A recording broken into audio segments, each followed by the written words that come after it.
Hello everyone and welcome back to another Canadian Politics Explained video. And in today's video, we're going to be talking about how a spring election is becoming more unlikely after the budget was released 2 days ago. So the budget was released 2 days ago by Finance Minister Chrystia Freeland, and it contained many of the Liberal priorities for their tenure that started in 2019. And this was obviously unpopular with the opposition parties, including the Conservative Party and the Bloc Québécois.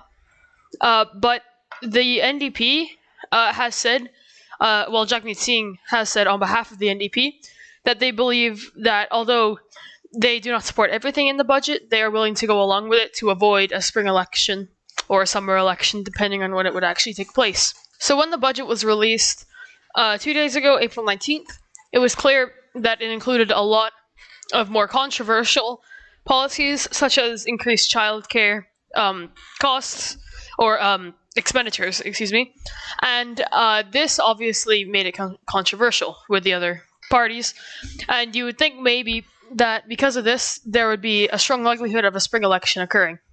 However, this is most likely not going to be the case, mostly because of NDP leader Jagmeet Singh's. He does not want a spring election right now. He says that with COVID being so widespread, if I go over here and scroll down, as you can see, Canada is in the midst of a third wave, which has risen past the peak of the second wave, and although now it is going down a little bit in the past few days, it's still very dangerous, and the caseloads are very high. So Jagmeet Singh has said that he does not want to subvert Canadians into an election during COVID-19, and where there could be dangers of going to the polls and voting in an election that he sees is not really necessary. So this means that a spring election is very unlikely, as if the NDP votes for the budget, all 24 of their current members, that means that the Liberals would have, assuming every Liberal MP votes for the budget, that would give them 181 votes, which is more than a majority. And so even if the Bloc Québécois, Conservative Party, and Greens all unite in opposition to the budget, it would still pass and an election would be avoided. So this would obviously make you think that this stance, meaning that he would approve the budget no matter what's in it, just to avoid an election, obviously makes you think that it's just meaning that the NDP is giving up power because they're not going to vote against the budget anyway, so the Liberals can put whatever they want in it as if they had a majority government. However, this wasn't really the case, as the NDP had campaigned on a lot of the things that were in the budget, so it's very unlikely that the NDP will vote against it. However, another reason that the NDP may not want an election right now, to be clear, this may not be the reason that the NDP will vote for the budget, but it could be a contributing factor, is that they're not projected to do very well in the next election. As you can see, 26 seats is the current projection in the Canada poll tracker here. And the Liberals have gone more into majority territory as they have gained support and are now at 36.1% support nationwide over the Conservatives and every other party. The NDP themselves are sitting around 17.4%, which has gone down a little bit recently. As you can see here, they're having a few dips since March, but it still hasn't gone down by too much, as it's only gone down from about 19% at its peak. Despite this, the NDP still are only projected to win 26 seats, picking up 2 seats from what they currently have. So, with the Liberals projected to win a majority government, and here they have a 54% chance of doing so if an election were held today. This shows that the NDP would likely lose a lot of their power if an election was held today. So this could be a reason why Jagmeet Singh does not want to vote against the budget, and because he realizes that if the Liberals are to win a majority, which they likely will, as vaccinations do ramp up across the country. Obviously, recently there have been a few delays in shipping, most notably from Moderna, who recently canceled 400,000 doses and delayed them till later, in the third quarter, I believe. So this shows that the NDP would likely lose their power if an election was held today, so they want to hold on to this power, obviously, as the Liberals would need NDP support. or another party's support in order to pass any legislation that may be controversial.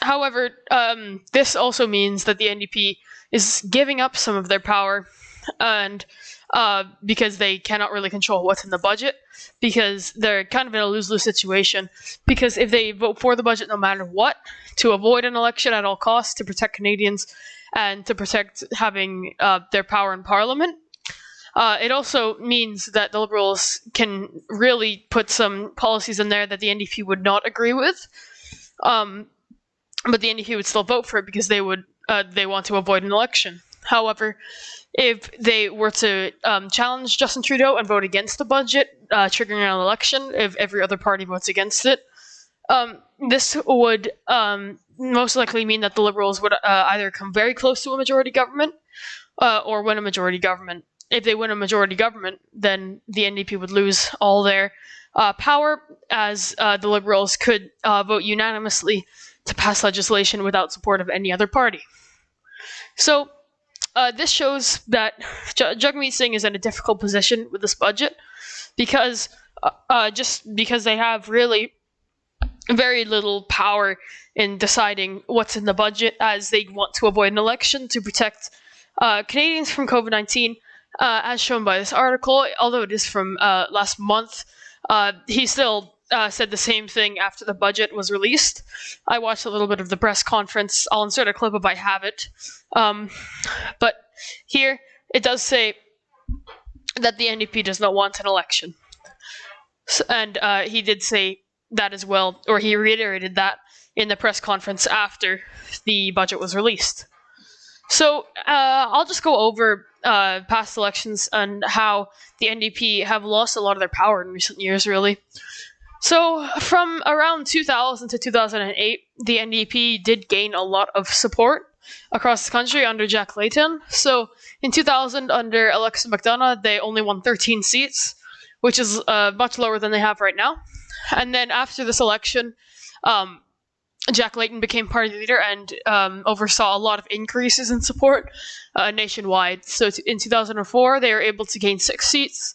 2006, they were able to gain another 13 seats in order to get them to 29. 2008, they were able to win 37, a gain of 8. And then in 2011, they were able to form the official opposition for the first time in the party's history with 103 seats. Although the Conservative Party under Stephen Harper still had a majority, this was a sign that the NDP was gaining a lot of support nationwide and forming a government for the first time in the party's history, and for it to be the first time that a party other than Liberal and Conservative had formed a government. So in 2015, when the election was first called, the NDP were leading by a fairly significant margin. But as the campaign progressed, the NDP lost a lot of their support and quickly fell into a distant third place, winning only 44 seats, with most of their support coming from Quebec and BC. And the Liberals were able to steal a lot of the NDP support here, forming a majority government under Justin Trudeau and reducing Stephen Harper's Conservatives to only 99 seats. In 2019, they only won 24 seats. This is mostly because of a collapse in Quebec, as they lost 15 seats in Quebec, and the NDP also contracted in BC, where they lost 3 seats, and Ontario, where they lost about 3 as well. So this just shows that the NDP under Jack Layton were able to gain a lot of support, mostly nationwide, but they were able to concentrate a lot of support in Quebec, mostly at the expense of the Bloc Québécois, and that's why they were not able to win more seats than the Conservative Party, because much of their support did come from Quebec, and the Conservative Party still maintained strong levels of support in other areas of the country. In 2011, as you can see, the NDP were only able to win 1 seat in Ontario, 0 in Saskatchewan, and 2 in Manitoba. They were able to win 12 seats in BC, however, and they did have a fairly strong showing in Ontario compared to what they have now. So this all goes to show that the NDP have lost a lot of their power recently, but in 2019 they also gained the power, despite losing seats, to kind of broker Justin Trudeau's power, as the Liberals only formed a minority government, and so with NDP support, he could pass legislation, but the NDP would definitely have a say in drafting this legislation. Or another party like the Bloc Québécois could also have a say, but if both the Conservatives and the Bloc refuse, then the NDP would be the only option that the Liberals had to go to. And the NDP was also one of the more likely options that Justin Trudeau had, or has, for going to for support on legislation. This is mostly because they are the two left-leaning parties. The NDP, as a whole, generally leans to the left of the Liberal Party. But they're both on the left of the political spectrum, meaning that they are the more likely candidates to work together to form legislation and vote to approve the legislation to go through. And I have gone through this in a previous video, but the NDP don't really have many places where they can gain seats right now. So as you can see here, currently they are expected, if I scroll down here, to win 26.8 seats, according to FiveThirtyEight Canada, which often puts the Liberal support lower than the CBC poll tracker, and that's what it's doing right now. Although they do still project a Liberal majority, they're projected to win 170 seats on this website. But as you can see here, I'll go through this briefly because I'll put a card in the top right to another video where I discuss this in more detail.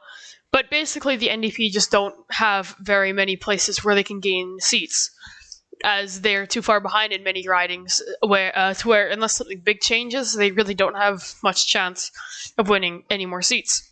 So as you can see here, the NDP in Alberta are projected to win 1.3 seats. This is most likely going to be one seat. But the Liberals, although they're only projected to win 2 seats, do have a wider range of error, I guess. This can either be a good or a bad thing, but it does show that the Liberals have more potential to gain seats in Alberta. Same thing in the prairies, except this is where they could gain 2 seats. As I go here, they have 21.3% support across both provinces, and the seat projection is 3.5, although they do have a big margin of error here, which is the same as the Liberal parties, showing that they do have potential to grow in these provinces.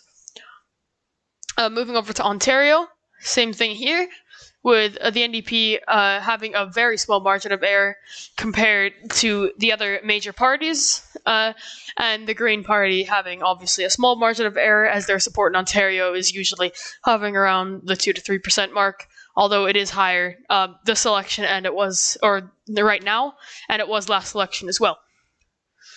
So all of this and obviously I can't go through Quebec, but if I just click on this, I'll just go through it briefly. Yep, 1 seat, small margin of error. Basically no chance of gaining anything meaningful here. So all of this just goes to show that the NDP will most likely vote for the budget. Although this is not confirmed, we will not know until MPs actually vote on the budget. But it does seem likely at this time that the NDP will vote for the Liberal budget.